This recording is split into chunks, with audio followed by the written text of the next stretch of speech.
1982년 소비자 물가가 7.2% 상승에 그치자 전두환 정부는 6.28 경제활성화 조치를 내놓는다. 은행과 제2금융권의 금리 인하와 세율 개정 및 조정, 은행 민영화 추진, 부실 대출 관리의 내용을 담는다. 6.28 조치로 소비자 물가가 1983년 3.4% 떨어지자 한국 경제는 안정화되고 성장 동력을 갖춘다. 연준 의장 볼커의 공격적인 금리 인상으로 소비자 물가 상승률이 2.36%까지 떨어지며 석유 가격 또한 하향 안정세를 되찾는다. 8월 31일 새벽 12시 25분 한편의 대한항공 007 여객기가 뉴욕시 존 F 케네디 국제공항 15번 게이트를 출발하여 서울 김포 국제공항으로 향한다. 앵커리지에서 연료를 재공급한 칼7은 이륙한 지 30초도 채 안 되어 항공교통관제로부터 자기 방위 220도로 선회하라는 지시를 받는다. 위치 정보를 바탕으로 경로를 유지하는 자동항법장치 시스템이 오작동하자 매우 미세하게 RE10 경로에서 벗어나 제2501 경로로 들어선다. 관성항법장치는 자체 내장된 자이로스코프와 가속도계를 사용하여 항공기의 위치와 방향을 측정한다. 앵커리지, 안류산 열도, 캄차카 반도, 홋카이도를 경유하는 RE10 항로와 달리 제2501 경로는 사할린 섬 근해 소련의 군사 요충지를 지난다. 관성항법장치에 문제가 발생하자 칼 007은 나침 비행방위기가 지속적으로 작동한다. 나침 비행방위기는 지상에 설치된 VOR 기지의 송신기에서 발신하는 신호를 항공기가 수신하여 위치를 조정하는 시스템이다. 장거리 비행 시 이용하는 INS의 보안적 장치인 VOR이 주로 사용됨에 따라 경로의 정확성이 현저히 떨어진다. 그 당시엔 항공기의 위치를 매우 정밀하게 제공하는 GPS가 민간에 개방되지 않아 INS와 VOR의 오차를 줄일 수 없다. 군사 목적을 위해 개발된 GPS는 1990년대 초부터 비행항법 시스템에 사용된다.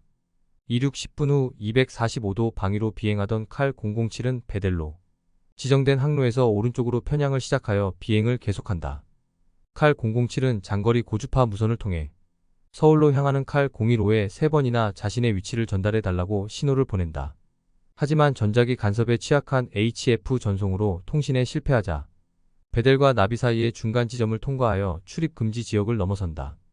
미국 영해를 벗어나 날짜 변경선을 넘은 칼 007은 1983년 9월 1일을 맞는다. 칼 007은 경로점 나비에서 110km, 경로점 누쿠스에서 190km, 경로점 니바에서 300km 떨어진 경로로 비행하며 캄차카 반도를 지난다.